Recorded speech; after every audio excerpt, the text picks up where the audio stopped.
बीवी ने फौजी को जहर दिया। दोस्तों, ये फौजी कोल्ड ड्रिंक पीने वाला था। तभी नौकर ग्लास लेकर पलट दिया और खाली ग्लास के साथ पेपर दिया।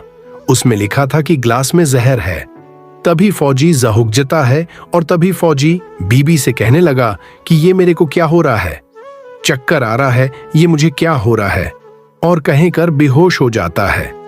तभी बीबी कहती है हंसते हुए कि तुमने सारी कोल्ड ड्रिंक पी लिया क्या?